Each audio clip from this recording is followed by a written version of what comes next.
వచ్చాయి. అంతే కదా, ఇప్పుడు మూడో అమ్మాయిని రెండో అమ్మాయి అని చెప్పి అబద్ధాలతో మోసంతో మరి ముందే ఇన్ని అబద్ధాలు మోసాలు, మళ్ళీ ఇందులో కూడా లాస్ట్కి ఇంత పెద్ద అబద్ధము చెప్పి పెళ్లి చేశారు అంటే ఎవరి వైపు తప్పు ఉన్నట్టు? ఎవరు ఇందులో మోసగాళ్ళు?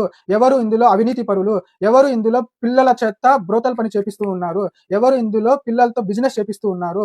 ఇటువంటి తల్లిదండ్రులు, ఇటువంటి పిల్లలు, ఇటువంటి తోబుట్టువులు ఎక్కడన్నా మనం చూసింటామా? అది కూడా ముస్లిం సమాజంలో ఇటువంటి వాళ్ళు ఉంటారా అసలు?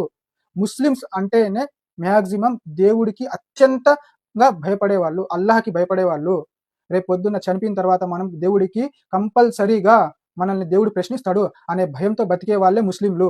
కానీ ఒక పనికి మాలిన కూతురికి పెళ్లి చేయడానికి ఇన్ని అబద్ధాలు, ఇన్ని మోసాలతో పెళ్లి చేసిన తల్లిదండ్రులు ఎటువంటి విధంగా ఉండాలా? వాళ్ళ బంధువులు ఎటువంటి వాళ్ళై ఉండాలా? వాళ్ళ తోబుట్టువులు ఎటువంటి వాళ్ళై ఉండాలా?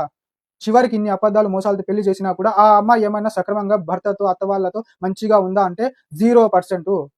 మొగుడుతో ఒక్కరోజు కాపురం చేయకుండా సరిగ్గా వాళ్ళని మెంటల్‌గా హెరాస్ చేస్తూ, ఫిజికల్‌గా హెరాస్ చేస్తూ ఉన్న ఇటువంటి ఫ్యామిలీని ఏ విధంగా శిక్షించాలి? సో కనుక ఈ అబ్బాయి కూడా నిర్ణయించుకున్నాడనమాట.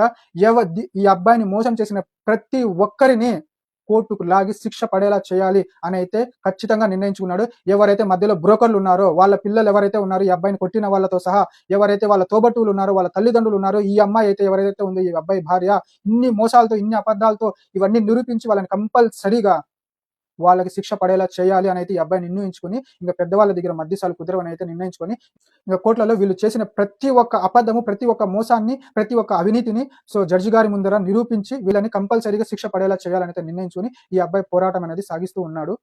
చూద్దాం